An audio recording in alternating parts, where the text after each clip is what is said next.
Blue Kool-Aid drinkers! We are back, baby.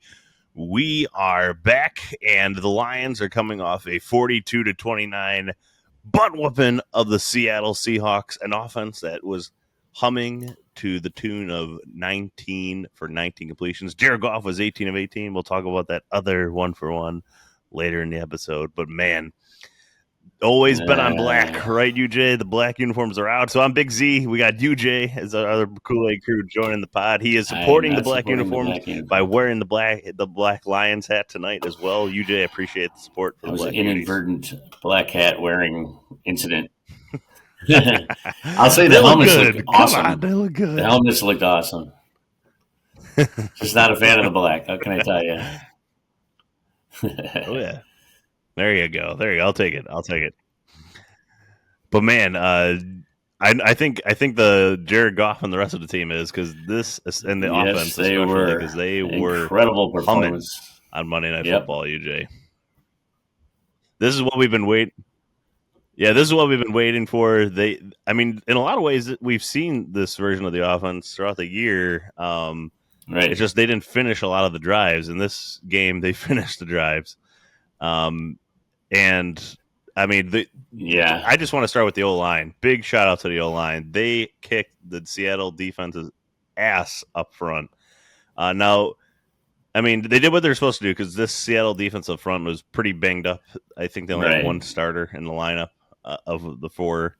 They have four down linemen they typically play. So they're pretty banged up, but they can't do anything about that. So they did what they were supposed to do. Especially the first half of this game. Those holes were just gaping. They were just running duo up the middle. The Lions did not miss Ragnow in this game. I'm sure they missed him, but the offensive line performed admirably, especially up front. Osika, he had actually a great game. Osika, yeah. He was. It's been we've had him for 2 years. Yeah, he had a great game. They were just running two-man game, a lot of duo blocks, taking out the linebacker as well. Jahmyr Gibbs and especially Jahmyr Gibbs just seemed to luck out with just massive holes to run through. Monty had a little tougher sledding out of the two, but just a dominant performance up front. And that when you're running the ball that dominantly, it makes the pass game so much easier. You can run the play action with it slows down the pass rush a lot more. And Jared Goff, UJ, he was proficient. Yep. I'd say more than proficient. Tossing the ball. There was a few times he avoided the rush. Go ahead. A guy had his arms around him, and he escaped it, gets the pass off. I'd say 2 or 3 times during that game where he did that. And he's not known for doing that. He stayed in the pocket very well, avoided a couple tackles, still made the passes. Incredible. Just a great Goff performance for sure.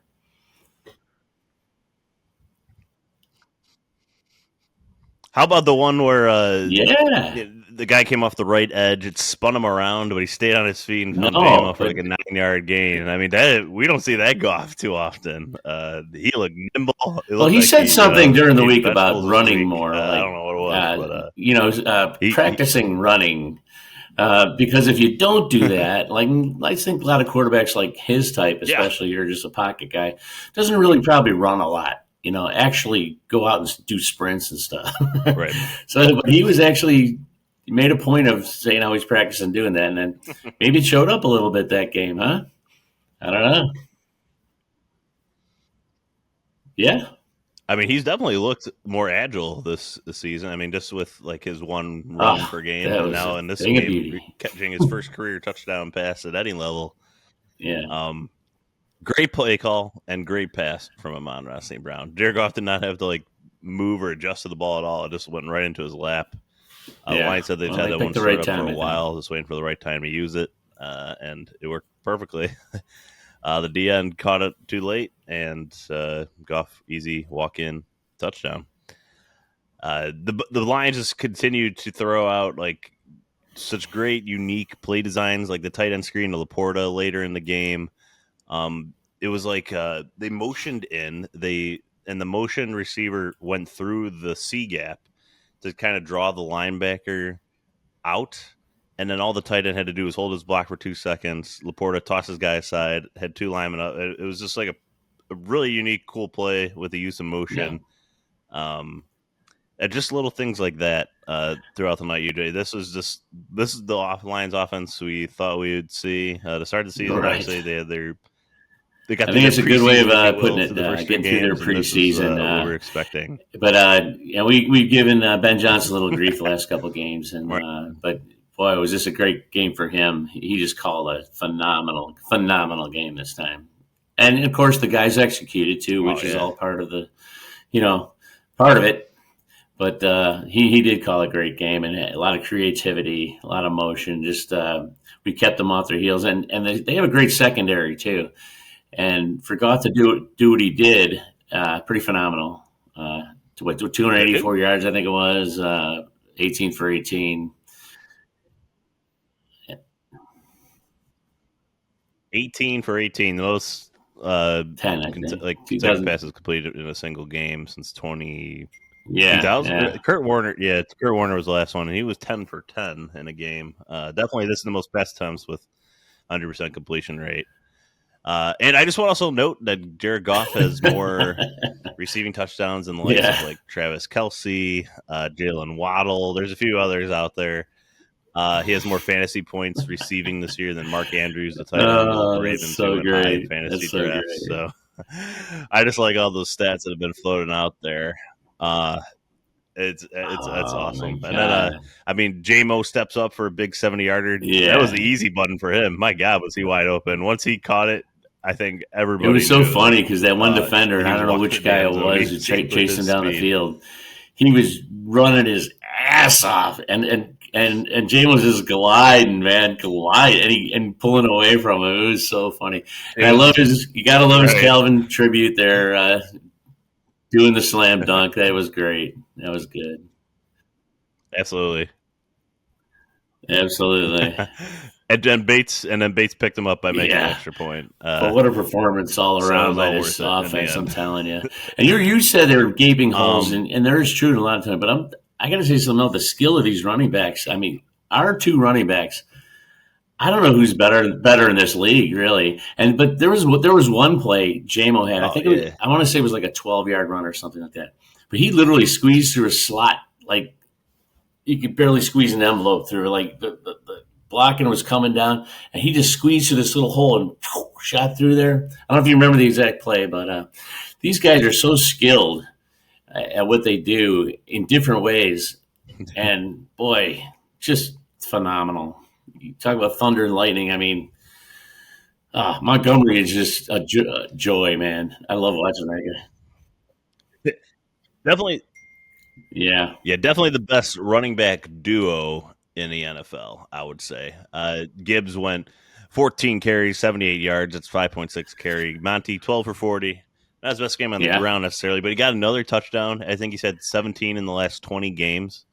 He scored 8 touchdowns in 17 of the last 20 games. For sure. Some games he's had multiple. He's like an automatic bet on anytime touchdown. But, man, I mean, now that we're on I just got to say, he went full Monty. When he crushed Witherspoon. That might have been like one of the plays of the year when it's all said and done. His 40-yard catch. Yes, it's 40-yard catch, trucks Witherspoon, breaks a couple more tackles, runs out to the left. I mean, I think we've said that, I think Rud Dog has mentioned this before in the podcast. Everybody says Gibbs is the most athletic running back, but I don't know, because Monty has the ability to break out some of these big plays that we not necessarily have seen Jahmyr Gibbs be able to do. Like, for instance, the Chargers game last year in the 75-yard touchdown run. And then this 40-yarder was just a thing of beauty. A lot of texts from Bears fans saying, why do we get rid of this guy? He's on a cheaper contract than Swift, a guy that they don't like. I think Swift made up for a little bit this week, but until this week, he looked like a terrible signing. So maybe they'll turn around. But either way, we have him on. We're paying $2 million less for arguably a much better running back. That's also a healthier running back. Knock on wood. But I mean, just a great play by Monty, and just what we love about him. I mean, he's tough to bring down. and showed his supreme athleticism. I think that it goes underrated a little bit because he's kind of like a power back, but sometimes he doesn't get to fully showcase that ability. But man, it's just play of the year there's for so me many thus good far ones in this game. But yeah, I know. You go to this. I mean, you go the hook and ladder. Surf play. The surfing play was one of my favorites. The Seahawks. They did. The Seahawks got us back with the ladder. Yeah, it was. But, the surfing play, yes. Also a Monty play. There's so many good play. But I just want to shout out, too. I mean, since we're talking offense right now, we haven't got to the defense yet. But, I mean, Brock Wright, what did he have? 4 catches in this game, I think. Tim Patrick is definitely – he's definitely taking the Josh Reynolds role right now. I think 2 catches for 13. He made a couple of really sweet catches in this game that the kind that Reynolds would make before.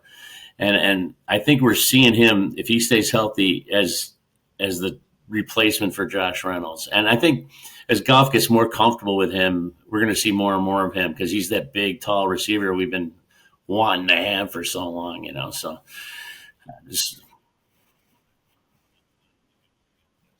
right. One of my predictions is that the Lions would go get T. Higgins, but that's looking less and less likely if Tim Patrick can show out like he did in this game. 2 catches for 59 yards, 2 big plays. The Lions need that reliable third wide receiver. Is one of the big question marks coming into the year. I mean, there's Cleve Raymond, but he's more of a gadget guy. He's not a third wide receiver type. Definitely not a big body type like the Lions need in the red zone per se. Tim Patrick, things are looking up. It's hard not to root for the guy, what he's been through the last 2.5 years in his NFL career. To see him out there producing like he is really cool for him. And obviously we're the great beneficiaries of that for now. So it's really cool to see. And the other guy I want to shout out to, I mentioned it on the 70-yard touchdown catch, and it was Bob's roar of the week, was J-Mo. He's just a complete wide receiver now, and I still think it's underrated. Like, I think the national media, like non-Lions fans, still see him as like this gadgety speed guy. But he's a complete wide receiver. He had the highest snap count of wide receivers on the field besides Amon-Ra St. Brown. He's a phenomenal blocker for a wide receiver. If you're not like in the weeds like we are on this podcast and the other. Absolutely. I mean, he's extremely willing. He's a complete team player. He's kind of a goofy guy, and like in social media and his public persona. Yeah. But I mean, it's just like a happy-go-lucky type personality, really. Like he's just kind of go with the flow, just happy to be alive type of guy. But it's hard not to root for the guy. And my thought is like, man, how do the Lions keep all these guys? And like when it's like Laporta, the offensive line, Gibbs, J-Mo, we're gonna lose one of these guys eventually. That's what we do as Lions fans. We enjoy it while we can. Nothing lasts forever. Definitely. We definitely enjoy this team. Yeah, just the personality of this team, and God only knows. A team that's so together. So on the same page with each other, and they pick each other up. And like Campbell mentioned, the first couple of games, the defense really kind of carried us. This game, the defense struggled, and the offense just stole the game. They just went bonkers in this one, But that's what good teams do. They complement each other. When one's down, the other one's up, and it's just never going to be the same game to game. It's whatever happens. But phenomenal game. Oh, and by the way, Campbell has slain that dragon that I talked about on the last podcast. That the dragon that is the Seattle Seahawks.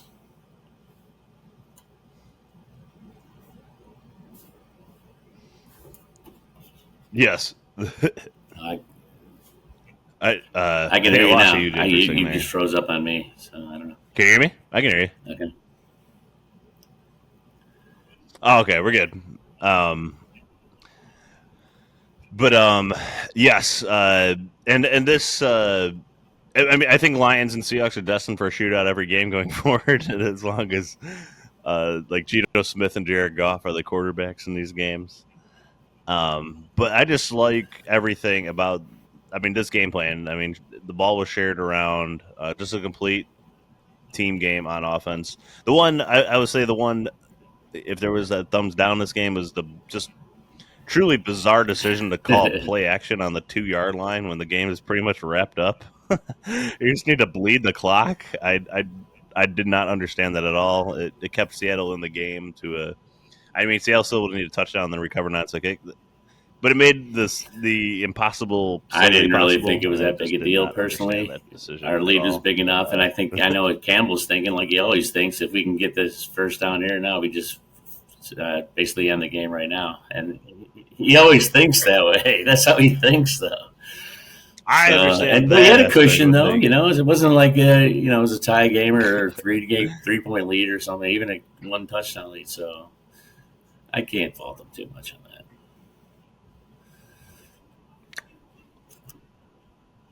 Yeah.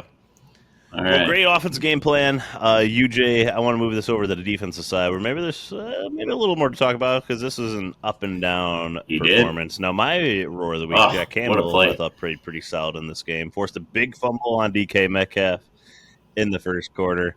Great play, great hustle. And, I mean, there's some other things. Kirby Joseph, obviously, with the pick at the end. He was all over the field tonight. Campbell had 7 tackles. Anzalone, I thought, played pretty well. Yes. A lot of this game, honestly, the Lions run the most man coverage in the NFL. It's like over 60%. I think we know this about them by now. I think they need to blitz more when they're running that much man, personally. But we could talk. I mean, they don't blitz a lot for running that much man coverage. I was listening to another podcast. Like, they only blitz on, 15% of the downs, which is strange when you're running the most man. Usually, the advantage of playing man is that you can blitz. So it's. I think he's. I bet they're going to turn gaining up some confidence in his D line. But anyways, D line, despite the fact of the high score in this game, they put a pretty good rush in this game, and they kept Geno Smith kind of contained in that pocket. The way they collapsed the pocket, it's so disciplined and so. And he got his passes off, and he found his release guy or whatever. But they didn't make it easy on him, and he was under pressure a lot. But hey, credit to him. I don't know how he ever became a franchise quarterback, but I got to give him kudos. He's playing pretty good football right now. And here's another thing. This is a broader view. I don't know if you want to get on it. You want to go more specific here? I can save that for later. But I just think that I just want to say this defense, the overall performance. Go for it. It was not a bad one despite the points scored and everything like that. We did make them go longer drives for one. Second of all, we were gassed, man. In that second half, our guys. I'm telling you, they were gassed. They were missing tackles. They weren't bending their knees the way they were. I mean, it was just. However, in crunch time, when a play had to be made, they made the plays. And so, there's going to be games like that. Seattle kept running that quick offense, no huddle. They did. And our guys they were getting gassed out there, man. It's all there is to it. They were on the field a lot in this game.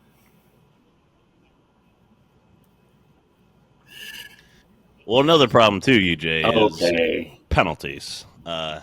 Just murderous. And Terrion Arnold, I don't know if he's a target or what, but I mean, I would say at least on 2 of the 3. I would say at least on 2 of the 3 calls on Terrion Arnold were correct. I thought the pass interference was correct. It was 2 defensive holdings and a pass interference. So the last one I thought was ticky tack. Okay, but the other 2 were just him being in bad position, unfortunately. And he seems to have a target on his back with these refs, the way things are being called. Carlton Davis got called for a couple, too. I do, too. He thought for sure it wasn't pass interference. I can see why the ref called it. He is. But, Metcalf is a monster. But I thought they held up relatively admirably. You seem to be hard on these penalties. Terry. I know you're being hard on Arnold right now, but he's a rookie in his 4th game, all right? And I'm sorry, but he's still covering guys like a blanket. And it's not like some of these cornerbacks we've had in the past that they can't even cover a guy. They lose 3. He's with them every step of the way. He's with these guys. I know he's getting handsy, and it's a thing they got to work on, okay? But this is a kid in development. And I just love his stickiness. He is just all over receivers. Granted, he gets a little okay, but this No, I agree. I agree. I think I've said on in the last podcast too, leading up to this game, is yes, like no. this is not Cam Sutton getting burned on the sideline every play, like by Mike Evans or something like that. These guys, they're in position now. Maybe their hands are not in the right spot, but they're not getting beat off the ball. Right. They're taking step to step on these routes with the receivers. Okay. And like you said, it's only game 4, so I'm totally on the same page with you with I know. TJ. I do want him to I know. But hey, just go back to something Campbell said maybe a year ago or something. He says we can't worry about the refs. We got to win no matter what. And at the end of the game, no matter what happens, we can't be blaming the refs or blaming someone else. The only people we can blame are ourselves. So if you go by that philosophy, that Campbell's philosophy, and you can see, we had some bad calls against us, and Seattle had a couple that were questionable too against them, but it was probably worse against us, I'd say. But in the end, we overcame all that stuff, right? The refs, everything. So that's what it's all about. And the great teams do that. And easily. We're becoming, before our eyes, this is becoming a great team. And, So, the refs is an issue, but it's not that big of an issue, okay, in my mind.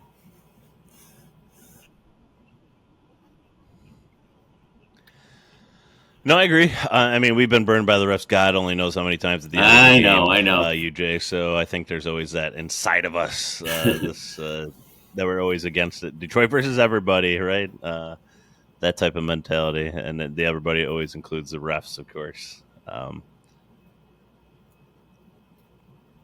that includes the refs, of course. But anyways, the defense, though, so Terrion Arnold, we kind of covered on him. Carlton Davis, actually, I thought he played a good game overall besides a couple of the penalties. Those could have gone either way.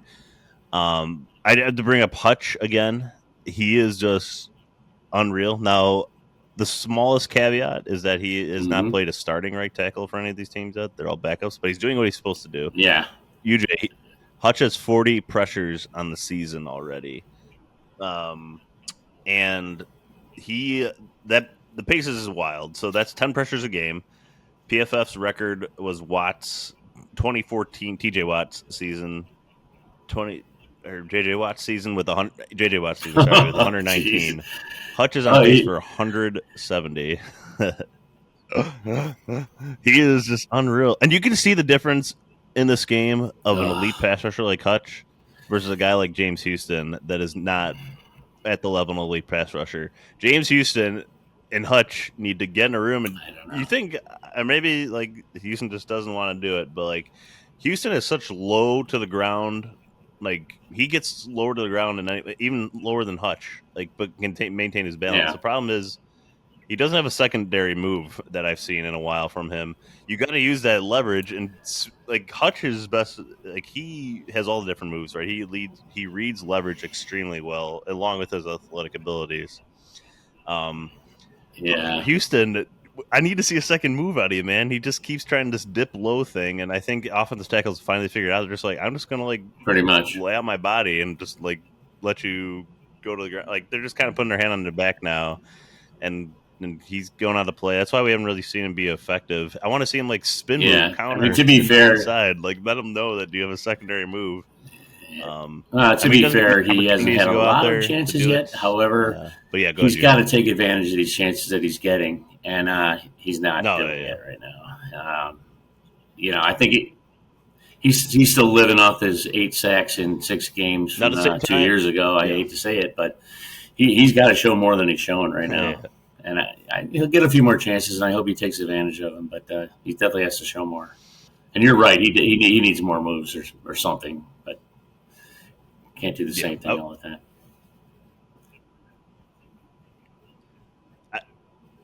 Right. I think, so we're on the same page there. But it was great to see Uzurike in there again with the pass rush. DJ Reader got in on the party. He just bull rushed back to the quarterback. That's what we wanted to see out of him. Yeah, that was awesome. That was great to see. And even Rodrigo got in on the we forget how fast he is. That guy is fast, dude. But what a great play. It was a stunt. Hutch cut inside. Rodrigo delayed just for a half a second and looped around the outside and was untouched. it was a beautifully designed defensive play. So it was real nice. Yes. Yeah, so the Lions ended up with 3 sacks, a split for Aleem and Woodzarike on the one. Rigo got one, and DJ Reader got one in this game. But, I mean, Hutch recorded no tackles or anything in this game, but his presence is immensely. Like, on the one, UJ, I was like, oh, because on the goal line, Hutch blew up the tight end so far back off the ball that Kenneth Walker was immediately hit at the 5-yard line. Oh, so Carlton Davis I is know. just in la-la I thought we land had on the that played. outside and just let Kenneth Walker run right around the contain.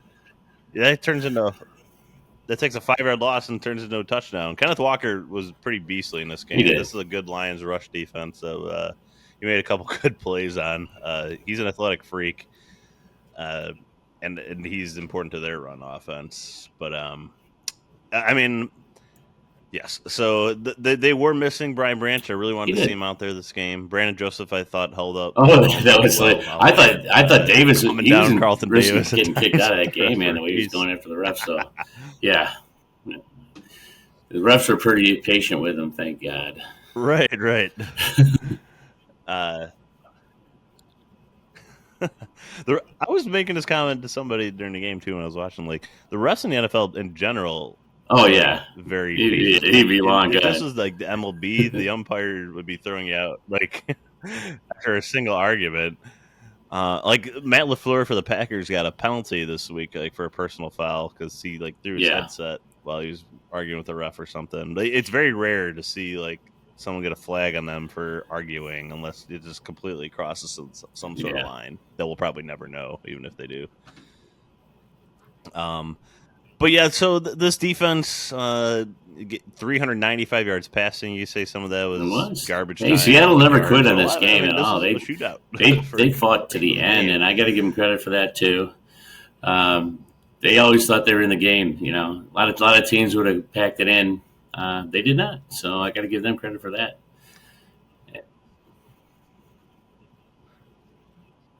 Yeah, defense on the field just a ton, like you said, though. Yeah. They were on the field for 75 plays on this game, which is just ludicrous. The Lions offense ran. How do you like that when 46? Seattle scores, you know, after a long drive, our defense is gassed. We go out there, one play, 70 yards, touchdown, defense back on the field again. Damn. That's what I was thinking. First thing I was thinking, defense gets a rest now, and then next thing you know, oh shit.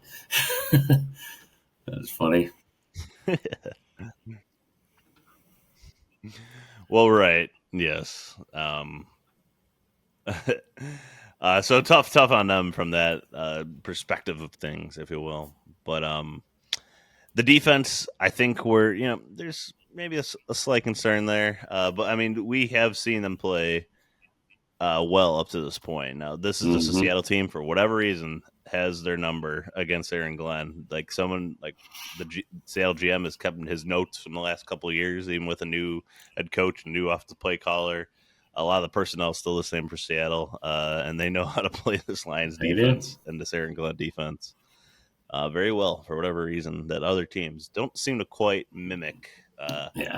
Now they have DK Metcalf, but I don't know. But I mean, still, they did enough. They did what they're supposed to do. This is always what we kind of thought the Lions would be. Like, the offense is elite, and the defense system needs to be just good enough to create turnovers. Right. Well, I think in Campbell's perfect world, the Lions will have a lot more long drives, and our defense will be fresh most of the game, and getting the other team out. It just kind of worked opposite this game. Seattle had the long drives, and our defense they were visibly gassed at the end of that game. Right. I think that's kind of a anomaly. I don't think this is going to happen a lot, but I guarantee you other teams are going to look at this stuff though. And, try to run that no huddle more against us, try to keep our defense, get them tired.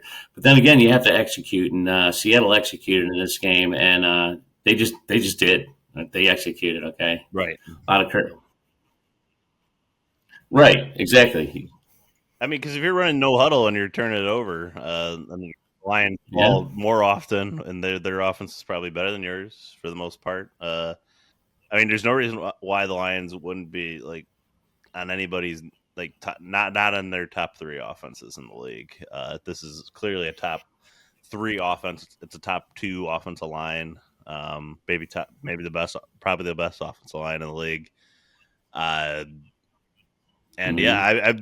this is the game that we Oh wanted to yeah. see, especially out of the offense. Primetime Lions, baby, UJ. I don't know what it is under Dan Campbell. I don't know if like they have they get the extra nap They in love during the the day, but spotlight, they are man. just great on primetime under Dan Campbell. They really, they do. And it's great. I think the Lions have the best home field in the NFL uh, right now. Yeah. Like obviously, when you're 0-16, you're not gonna have the best home field because it's just hard to lose a team like that. But when the Lions are humming, I think it's the best. I mean, people would maybe say the Chiefs or the Packers. I don't. It's hard to I think it's argue the right toughest place now. to I play mean, in with the the decibel NFL. levels that the fans Is are, the fans are Detroit just they're right working now. as hard as the team is out there. Give them a lot of credit too. So yeah, Yeah,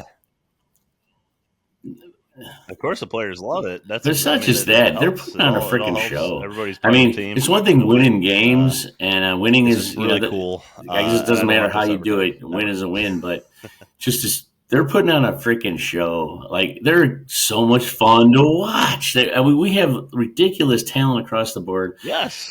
The Ben Johnson play calling is so creative and it's fun, and they're just fun to watch, man. I don't know how else to put it.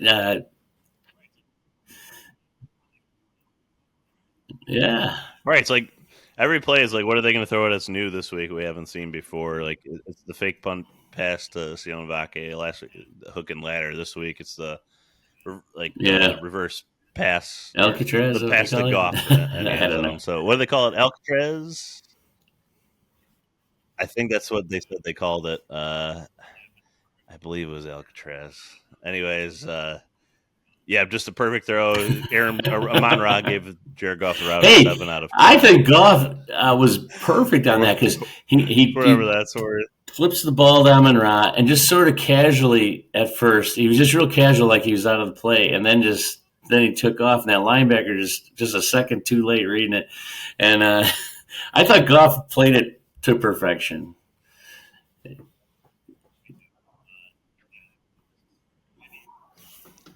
Me too. Yeah, it was just, and he launched the ball probably the second deck after the touchdown too. I always wanted they should show where the ball Yes. goes. I remember When Stafford they doing throw that the one ball in time. the He crowd. I threw it want to up see in how far the some of these guys throw the third ball. level. I don't know, somewhere, but I don't know if Goff's got that high, but he did chuck it up there. uh, well, I mean, just a great overall Monday night game. The Lions on Monday night at It home. is. It's something special. It's a special environment in Detroit on Monday Night Football. I mean, it all goes back to me in that, what was it, Tuesday? Whatever that game with Javid I Messick remember at the that end of the one. year off the I top of my remember head, that. when they played the Bears and he just went off for that 80-yard touchdown run. Ever since then, the Lions have just been really good on Monday night, with the exception of the Matt Patricia Yeah. opener against the Jets. Started with a pick six, ended up getting blown up by 30. Anyways, we don't mention that one. But the rest of the NFC North, UJ. Well, actually, before we get to the NFC North, No, there's a comment. did not. Did you like the announcers? I don't know why. Joe Buck and Troy I don't know Aikman? why it seems like they favor Seattle, but it just I seemed like like they those too. do.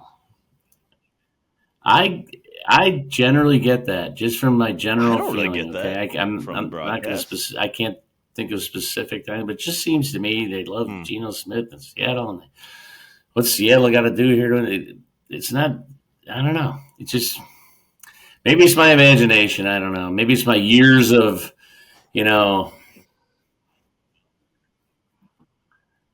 I mean, our Lions Chad seemed to also But agree with no, you. I think other maybe people who were minority watching the within game our has own said the Lions same circle, thing. at So least. yeah, yeah. I can see it. I like Joe Buck and Troy Aikman personally as an announcing crew. They're probably one of my favorite ones out there. Greg Olson. Tom Brady's getting a little better if you listen to him. But Greg Olson's probably the best one out there. Tony Romo's actually been good this year. Chris Collinsworth, I know he gets a lot of heat, but actually I think he does a really good job. He calls out plays really well and recalls things very well. Anyways, we don't have to get into weeds on that, but I just thought that was worth mentioning about this game. And of course, the black uniforms. The Lions will definitely bring those out again because, well, they scored 42 points in them. I will admit the freaking helmets looked awesome. They played really well. The helmets looked really good. Do you like the black? Do you wish they had the blue? I don't know about I wasn't really noticing that so much. I kind of noticed the black line on the blue. I was kind of trying in my mind to decide if I liked the black line or would I like the blue line on there. But other than that, the helmets really stood out really nice. I think they look good even without other combinations. You know what I mean? But it's a cool helmet though. Very cool. Yeah.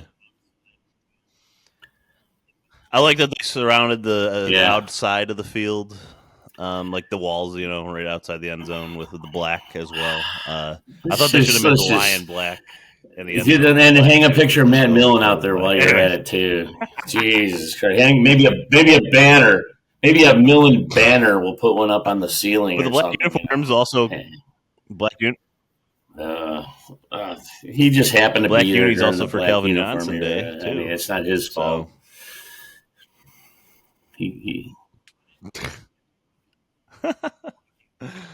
Anyways, NFC North roundup UJ. The Vikings, they come out to a 28-0 lead against Green Bay in the first half, looking like their third consecutive blowout, or fourth consecutive blowout, rather. And then Green Bay comes back. It ends up being a 31-29 game, but really Minnesota controlled that game from they do. And for the most part.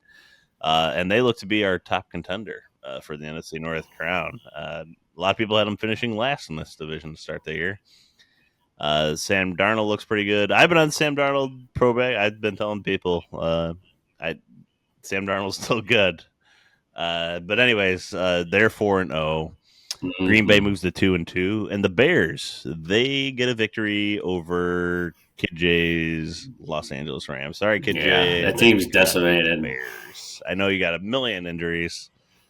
But okay. I will say Braden Fiske Fisk, looks not Brandon Fiske. Okay, I'm just telling you because I thought he was Brandon Fiske too for forever until he came on TV and said Braden Fisk. It's not even Brandon; it's Braden.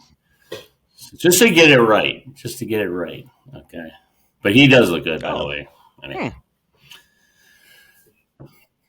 Fair enough. Oh yeah, yeah. That was something that we all liked here as well. Mm-hmm. Someone like Lucas Van Ness on the Green Bay, he looks good. I'm just thinking of random people. Kyle Van Noy. I don't know if you remember when Van Noy was drafted by us, like whatever year that was. Me and Red Dog called for him, picking him in the second round, and that's exactly what we did. And we never knew what to do with him when we had him. Just ridiculous. Remember, yes. So the coaches had no idea how to use him. And then he gets traded and he becomes a really good pro and for the Patriots. And now he's with,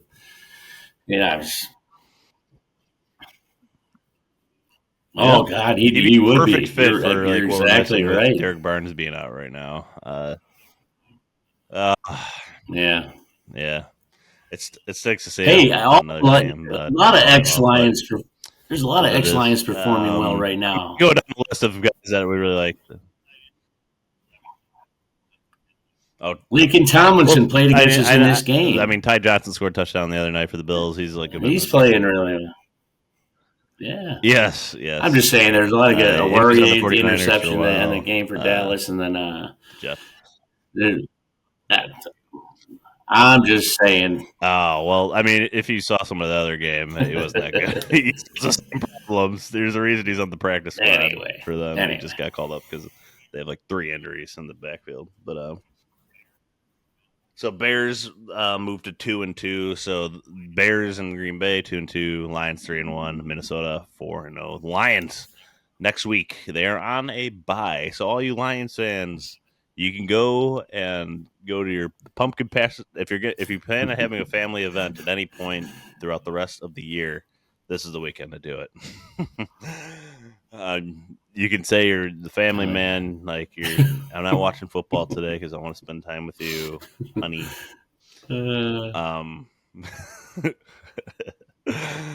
Because the Lions are on a bye this week.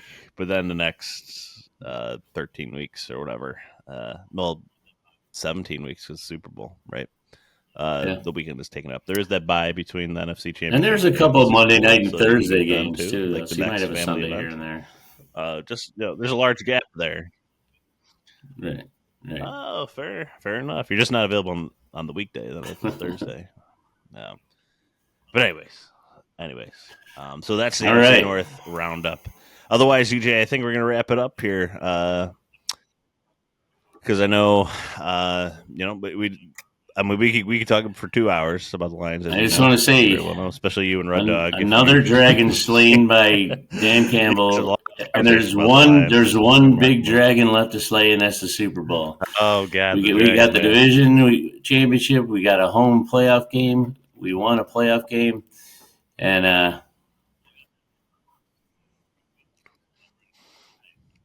well, I gotta say, at Dallas in 2 weeks, that means we're gonna win. Is a dragon slay because of last year's game and all that controversy. A revenge game on the road in Dallas, a Dallas team that looks like their coach might not be back next year. And your favorite player's not even going to be in the game. It's always just really fun to beat Dallas. Micah Parsons. He's not going to be playing that day. I think we're missing someone else too, but we'll get into that when we later. But yeah, for sure. But there's only 2 undefeated teams left in the NFL. It's the Chiefs and the Vikings. So we'll see if that's still the case when the Lions take the field next. But until then, we're going to wrap up this podcast. So, UJ, I first want to, of course, thank our producer who's back from Germany. He's back from Oktoberfest. He's a well-cultured man.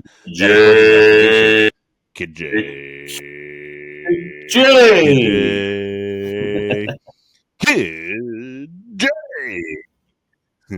We're crushing it every week on the podcast. He, of course, when he's out of the country, the Rams have one of the most improbable comebacks against the San Francisco 49ers. He doesn't see it. It's like 3 a.m. there or something like that.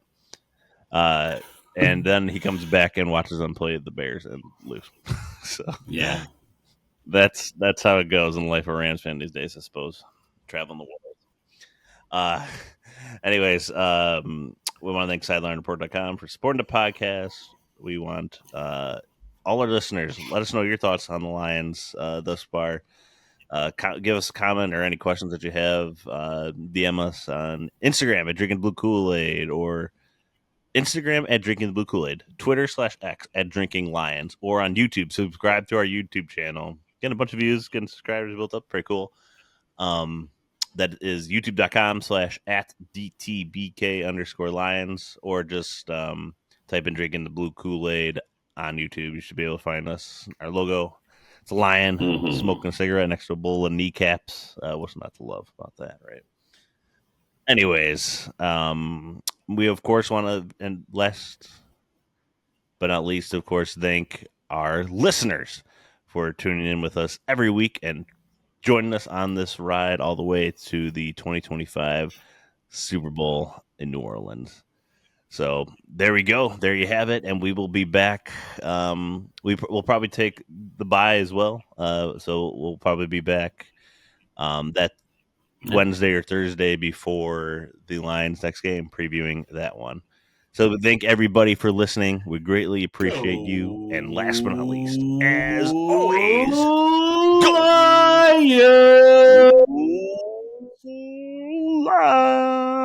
Lions!